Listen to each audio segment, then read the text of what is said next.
Hello everyone and welcome back. Now, throughout the course of this discussion on dynamical systems, I have talked a lot about how we can analyze models and maybe how we can derive them from very theoretical principles. But we are currently living in the age of big data. There's data for everything that can be found in labs across universities, in research institutes across countries, or just on the internet for free. So what we would like to be able to do is we would like to inform our models based on maybe real world data. And so that's what I'm going to talk about in this lecture and the one that follows. But before I can do that, I want to talk about how we measure distances, how we talk about the size of vectors. And I want to do it with three little simple examples, okay? Now, my first example is probably one, hopefully, that you're fairly familiar with, okay? So let's imagine that we have two airplanes, okay? One airplane has traveled 25 kilometers north, 30 kilometers east, and 1 kilometer up. Okay, so we're moving around in three-dimensional space. I'm using myself as the reference point, so 25 north, 30 east, and 1 kilometer up.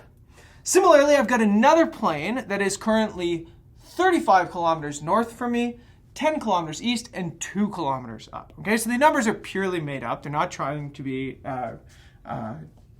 realistic.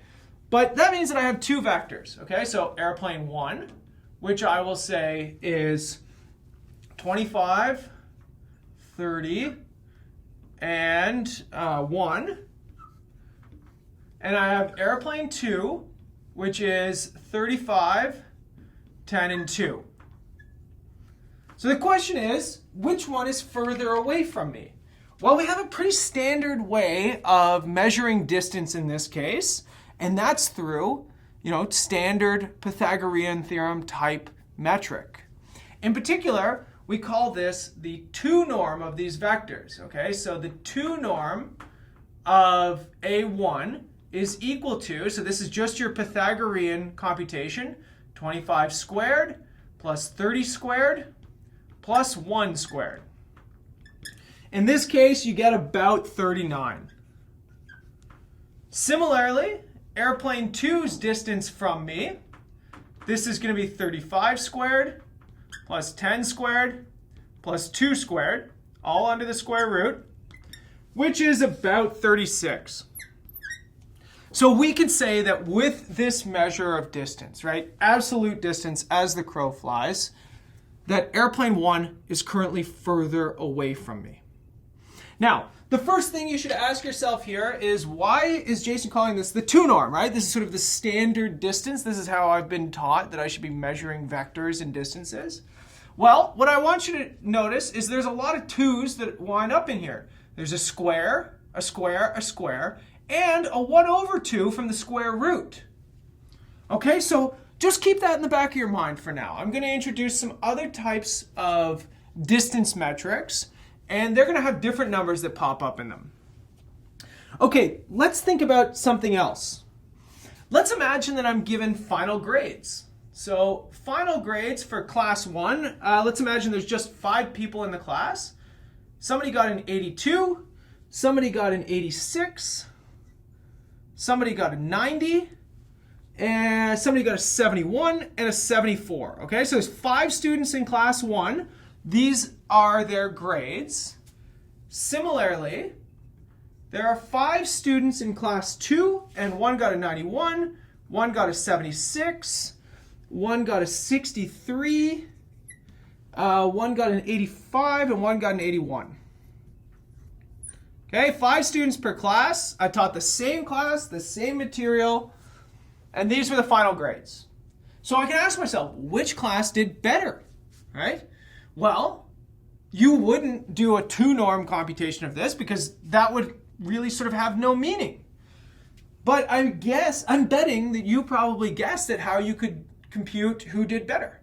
And that is, you could take the class average, right? See which one has a higher average. Now, what you do to compute the average here would be add up all the elements of the vector and divide by 5. Now, since both of them are being divided by exactly the same number, I don't need to worry about dividing by 5, right? If I take any two numbers, I divide them both by 5, they still preserves which one is bigger than the other one. So really, I just need to compute the sum of these vectors. Now, this is going to be called the one norm. Okay? So this ends up being the sum. I'm going to throw absolute values around everything. This is going to be part of the definition. But just for a second, I mean, it doesn't matter because these are all positive numbers anyways. But this will arise when I give you a more abstract way of thinking about this, okay? So in this case, my class average is 403 divided by 5, right? So the total grade points, out of 500 is 400. So in this case, the average is somewhere around 80. Okay. Then I can do the same thing for class 2 in the so-called one norm. I get 91 plus the absolute value of 76 plus the absolute value of 63 plus the absolute value of 85 plus the absolute value of 81. In this case, class 2 has an average of 396. All right, so this person with the 63 really pulled down the class average. And in fact, their class average is about 79 or something like that once you divide by 5. Okay, so the question is, what are those absolute values doing in there? Well, they're measuring absolute distance of each component from 0. Okay, so if somebody got negative 20 here, it wouldn't make any sense, but that would still be counted as a 20% because you're only talking about how far you are away from 0 in here. Now, why the 1? Well, remember, we talked about the 2 because of the exponents on these things. You can think of the exponent on every one of these numbers as being a 1. You can also think of this as being, to the power of 1 over 1. It's a silly way to think of it, but that's where the 1 comes from. The exponents on this thing are all 1s. The exponents here were all 2s. Okay, let's do another example. Okay, so now we have 2 ways that we can measure the length of vectors, right? There are 2 completely different ways of measuring, and they give you different interpretations of what you're thinking about. Okay, here's my next one, okay? My friend and I we're practicing javelin throws. We're throwing javelins, okay? You get 3 shots, 3 throws. Whoever goes furthest of those 3 throws wins, okay? So I could have 2 complete duds and one goes super far. Only the one that goes super far is the one that matters. Okay, so let's imagine in meters, this is what comes up.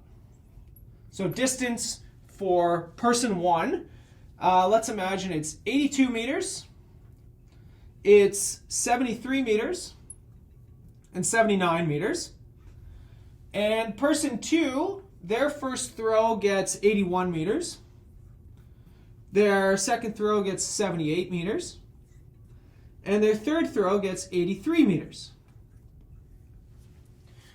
Okay, so how do we compare these 2 things? Well, we said all that matters is your longest throw.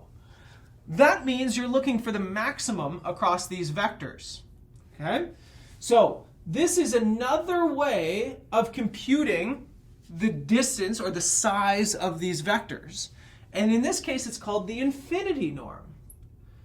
This case, I'm taking the maximum of, again, absolute values, just like I did before.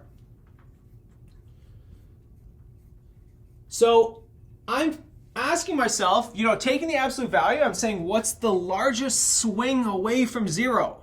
So again, if I threw my javelin in the wrong direction 100 meters, I'd still win 100 meters, right? It went really far. Just put it in the wrong direction. So it'd still count as a 100-meter throw under this measure of distance. So in this case, my distance is 82, right? Person 1, they get an 82 on the scoreboard. Same thing. Person 2, well, they're going to take the maximum of the absolute values of all of these throws. So 81, 78, and 83. and their total is 83. So person 2 threw further by 1 meter, and they did it on their last throw, right? But that means that I have 1, 2, 3 different ways of describing how long a vector is, what the size of a vector is. This is the one you probably know, but you cannot say that you didn't understand these before this lecture, right? This is very intuitive, I imagine, and you do think about different ways of measuring distances or lengths of vectors depending on the application. All that I want to do today is show you that we can put this in mathematical terms. In particular, we can do this for what are called the p-norms. Now, norm in math is just a sort of very specific way of talking about distances or lengths of vectors, okay? So, here's my 2 lines. These I've been using over and over and over again. These are what we describe a norm by in mathematics. The subscript p tells you which number you're using. This was a 2 norm. This was a 1 norm. This was what's called an infinity norm. The standard computation of this thing is take the absolute value of the first component, raise it to the power of p, plus the absolute value of the second component to the power of p, all the way to the last component. This vector can be as long as you want it to be, and then take the pth root. And you can do this for any p bigger than or equal to 1. Okay, so p equal to 1, I just get the sum of the absolute values. That's what I showed you. P equal to 2, the absolute values don't matter when you square a number, so that's why I didn't put absolute values in this. But that's your sort of standard Euclidean distance. And then you can also have this infinity norm, which is the one that I just showed you down here, which is just the maximum of the absolute value of all your components. Right? So you can come up with a different measure of distance for every single value of p. I could have the 100 norm, or the 5,638,223 norm, right? All I need to do is pick a different value of p, and that will select a different way of measuring distance. Now, what I would like to do with the remainder of this lecture is show you what they actually can do for you and how they, can help you in practice and how they can hurt you in practice.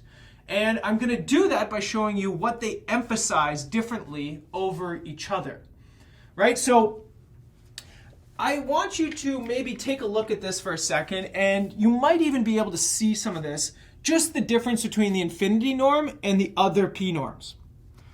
For example, if I took a class, if I took all of my grades here, and I said, okay, well, maybe I don't want to compute the average.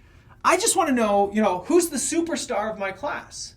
Who has the better student in each of those classes? Well, then I could just look at the infinity norm of the G1 and G2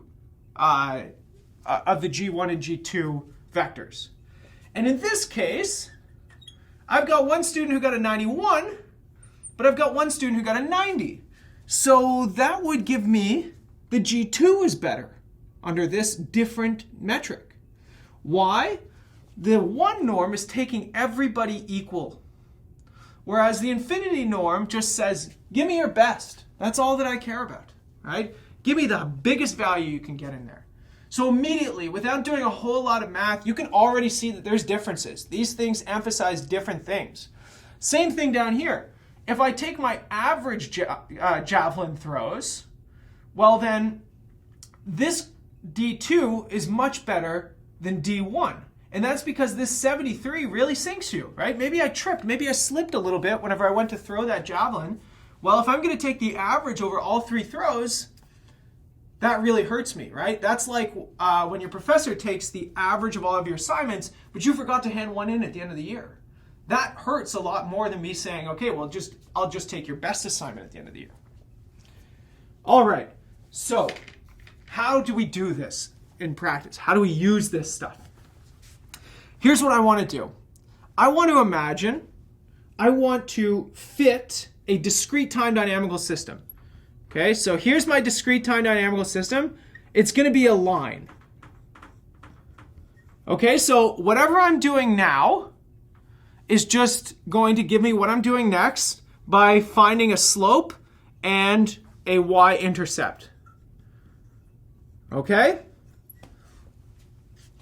So this is a really, really simple example, but it's the basic premise. I'm going to do this in one dimension. So maybe it's my yeast colony, for example. I want to know, how I want to fit some data of my yeast to this, and I want to do it. I want to make sure I can do this in a linear way. Okay? Very, very simple, basic example, but I want to show you the ins and outs of how this works. Well, first of all, I need some data, right? I need some data to actually fit this thing to figure out what M and B are going to be. So let's do this. Let's say, here's my data. I have little data points. I'm going to say x1, y1, x2, y2. And I'm going to go up to, let's imagine I've got like M data points, M. And here's how my data is organized, okay? What I'm doing now, what I'm doing next. What I'm doing now, what I'm doing next. What I'm doing now, what I'm doing next, okay? So that means that if I put x1 into this function, I get y1. If I put x2 into this function, I get y2, okay? So I'm giving you points that are on this line. That's it. Nothing fancy, just points on the line. I want you to find a line of best fit, right? This is something that we do all the time, potentially. I mean, you do it graphically, maybe early on in your education. Maybe if you've taken a statistics class, you've done it, using, in your class, fitting data to a line. But that's all that I'm doing. I'm putting it in the language of dynamical systems because that's what you're used to now. But that's it, line of best fit. Well, so that means the goal,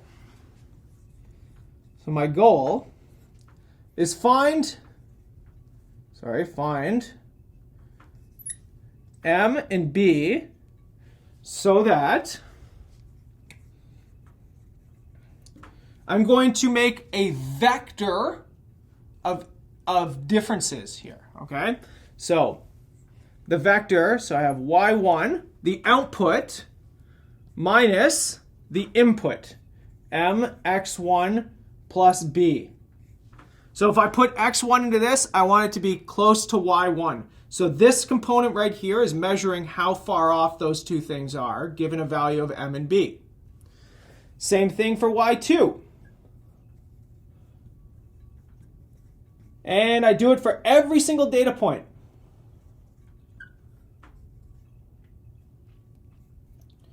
xm plus b. Okay, so I've got a bunch of data points. I have a slope and I have a y-intercept. And I have a vector that measures how close my function is to my desired output. That's all it is. If this thing was 0, that would tell me that I have found M and B to exactly match input to output. Now I have a vector, and I want to measure how big it is. That means I can use some p-norms. So here's what I would like to do. I am going to set up an error function. An error function that measures the difference between inputs and outputs of my system, or of my data. So it's an error, E for error. It's going to be classified in terms of a p-norm, so a measure of distance. And it's going to be a function of the y-intercept, and the slope of my linear function. The two things I don't know. Okay, well, how do I do this? It's just going to be the p-norm of this vector. So it's going to be the sum from I equal 1 to m of each one of these components to the power of p, so yi minus mxi plus b to the power of p, all the power of 1 over p. So it's just the p norm of that vector. I said that the p norm captures the length of a vector. My goal would be to make this thing 0, right? Match every single input to the output through this function.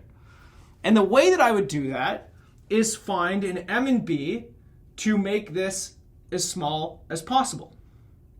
Okay, so you could do the same thing with p equal to infinity. It would just measure the maximal difference here, right? So I don't want to write it down because it's just like more writing. But what I want you to notice is this is a function of m and b. It takes a two-dimensional input, m and b, and gives you an error. It's a function from 2 dimensions to 1 dimension. And we want to make this as small as possible.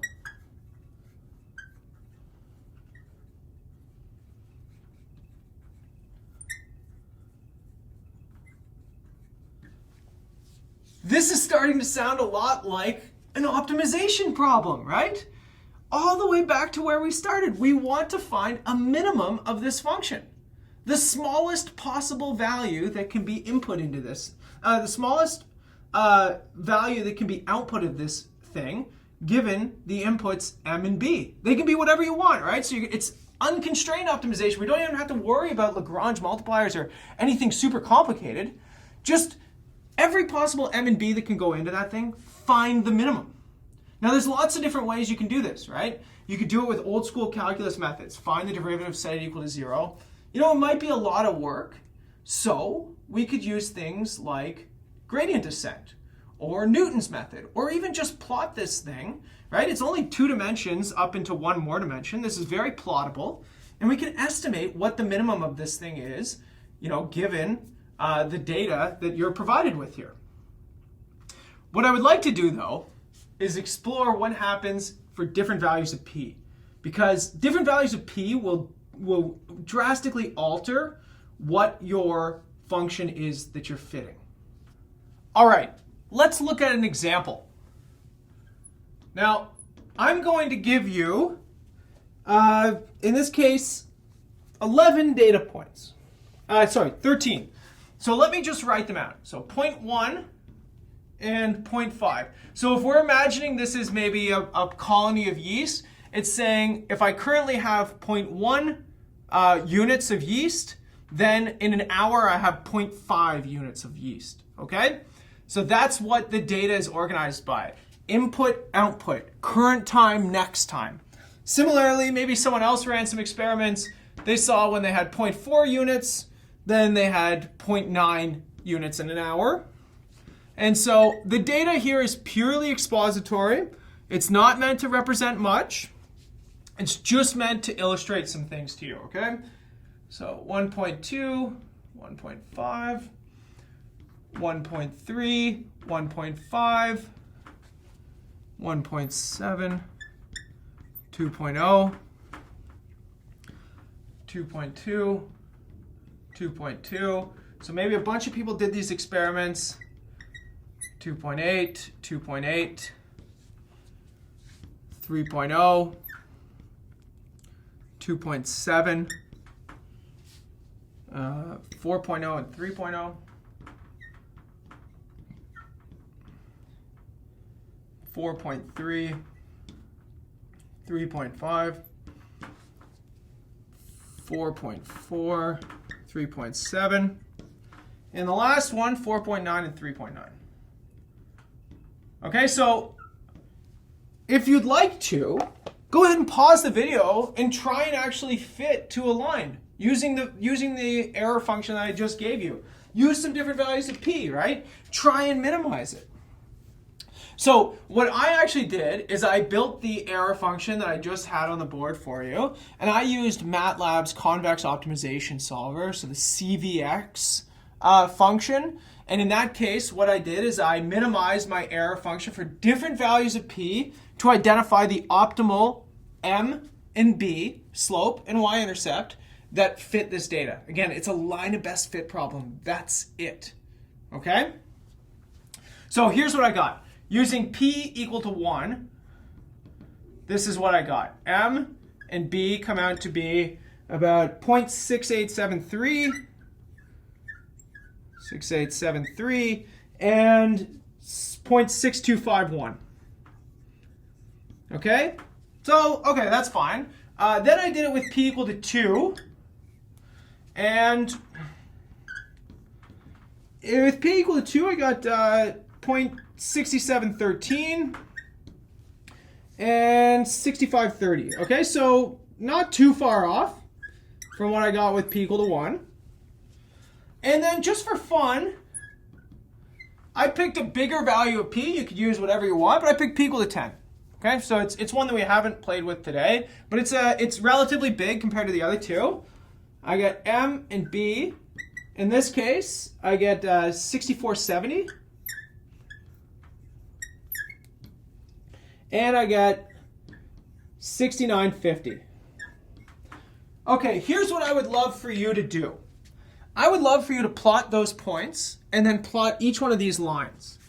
And in particular, you don't really see much of a change, okay? So what you should see is a bunch of points sort of scattered along a line. So it should look roughly like this. If this is x, this is y, you know, there's sort of points scattered. There's 13 of them total. And then each one of these lines kind of just looks, you know, really, really, really similar. Something like that. And maybe something like that, right? I mean, they basically all look the same, and you can see that, right?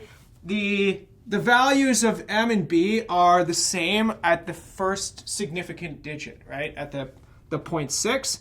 Same thing with the values of b, right? So that you get a slight variation around the 100th or the 1/100th digit here, but by and large, these things are mostly the same. Okay, so then, doesn't matter, right? I should just use whatever value of p I like, right? 7 is my favorite number, so I'm going to use p equal to 7 every single time I do this. Well, okay, let me augment my data set, okay? Let me add in 2 more points. And I'm going to add in 0.5, comma 0.8. And I'm going to add in 3.9, comma 0.3. 3.8, pardon me. So as you can see here, these are massive, massive, massive outliers, right? 0.5 is pretty close to about 0.4. It gave me somewhere around 1. This means that I'm going to get, you know, some point way up here, and I'm going to get another point, you know, way over here. These are massive outliers in my data, okay? So maybe if this was my yeast colony, maybe these two were, you know, somebody's first day in the lab, and, you know, maybe they made some little mistakes or something happened, right? So they gave me some faulty data. I got some massive outliers. These things should not be in there. Well, nonetheless, you know, data's data. I gotta work with what I'm given. And maybe it wasn't that crazy, but it certainly deviates from, you know, the norm here, right? What I was sort of expecting. Well, okay, how about I repeat? In this case, I'll run the error again, and I'll minimize the error, again, using the CVX package. I'm going to do it with an error function with p equal to 1. In this case, I get m and b are equal to, so 0.6668 and 0.6333. Okay, that's actually pretty interesting, right? Because this didn't change a whole lot. Still the same leading digit, and it really, I mean, it's just a tiny, tiny little change. To me, that's pretty interesting, right? Because these are massive outliers. Now, it's true, maybe by my picture, maybe you're thinking that they sort of balance each other out. That's not really what's going on. You can use a lot of different outliers in here. You'll kind of see the same trend, right? So I could have put an outlier over here. I could have put another one up here. You know, I would still kind of see the same thing. So I don't want you to think that this is, you know, I really strategically chose data here in order to make it, you know, like an interesting example. These are purely sort of random outliers that I chose. It just so happens that they have this sort of splitting. Okay, so if I use p equal to 2 here, I get 0.57, okay, so way different, 5.2, and 0.99, okay, 4.7. All right, that is radically different, all right? I completely lost the first digit of what I had last time, so I'm being influenced more by the outliers. Now, let's see this taken to a bit of an extreme with p equal to 10. In this case, m and b are equal to 0.1340, and b is equal to 1.99. It's like 2, basically. 6.8. If I sketch out what some of these lines look like here, I'm not going to draw the random scattering of data anymore. But if I sort of sketch out what these things look like, you sort of get p equal to 1 looks like this. Then maybe, let's do blue. Let's do maybe p equal to 2. It's kind of like this. It's a little more tilted. It's a little more skewed by these things. So you can see it's trying to balance, right? It's trying to pull down in order to account for this, but also pull up to account for that. But again, most of the data is right along here. Whereas the p equal to 10 looks like, I mean, it's not horizontal, but it is getting close to being horizontal. And it looks a lot more like that. So what you can see here is that the outliers have a drastic effect when you have a larger value of p. In particular, if I took p equal to 100, you would see even more of a straight line, right? So it's really trying to balance out these outliers. So the question is, why, right? How could I have anticipated this, by looking at the p norms? Well, let's look at this, right? So each one of these things, we have this. mxi plus b to the power of p. Now, the bigger this value is, the higher p is, it's going to make it even bigger. So for example, imagine this error is 10, right? So this would be, at the massive outliers here. When this thing is big, the power of p will make it explode, right? So 10 to the power of 10, that's a huge number, as opposed to 10 to the power of 1 or even 10 to the power of 2. The bigger the value of p here, it puts more weight on outliers because outliers give a bigger value. And that means that if you want to minimize your error function, the bigger values of p spend more time focusing on outliers, right? Because those are the things that are contributing the most to the big errors. That's why you're getting this sort of balancing for the p equal to 10, because it's trying to balance out, trying to make these distances as small as possible, because those are the ones that are having the largest effect on the error function. When p is smaller, outliers don't have as much of an effect. They don't get blown up in the same way. And everybody sort of contributes a little equally here. And so what we see is we see almost a bit of a robustness to outliers, right? We're pretty close to what we were before. So if my friends who are the first day in the lab, if they really did make a mistake, at least using p equal to 1 is accounting. It's sort of helping to not have those mistakes have an outsized influence on your data, right? And the bigger values of p you use, the bigger influence you can have on outliers, okay? So typically the optimal setting here would be to use p equal to 1, right? The smallest possible value of p that you could possibly use. The only issue with using p equal to 1 is that you're stuck with a bunch of absolute values. Now, if you want to use something like Newton's method or gradient descent, they always require you to take derivatives. Absolute values are difficult to take derivatives of. Now, typically what people do in practice is they offer themselves a bit of a trade-off. They say p equal to 1 is the best thing that I could use, but it has annoying things to take derivatives of. P equal to 2, when p is equal to 2 here, this thing just becomes a nice quadratic function. I can take derivatives of quadratic functions all day. That thing is nice and smooth. It has a nice derivative that I can take. And so I get a little bit of a happy medium. It's the smallest value of p that I get a nice smooth function. And it's small enough that outliers don't have a huge effect on it. They still have some effect, right? We can see in this b value in particular, but it's not so big that the outliers are really, really, really drastically altering here. So typically, this is the sort of Goldilocks one that we use in practice because it's the easiest one to look at from a calculus perspective, right? It's got nice smooth things that we can differentiate, but it's also a small enough value of p that it doesn't have an outsized influence on outliers. Okay, in the next lecture, I'm going to come back to these data fitting examples, and I'm going to look at fitting nonlinear functions, and in particular, we're going to talk about the lasso method. I'll see you in the next lecture.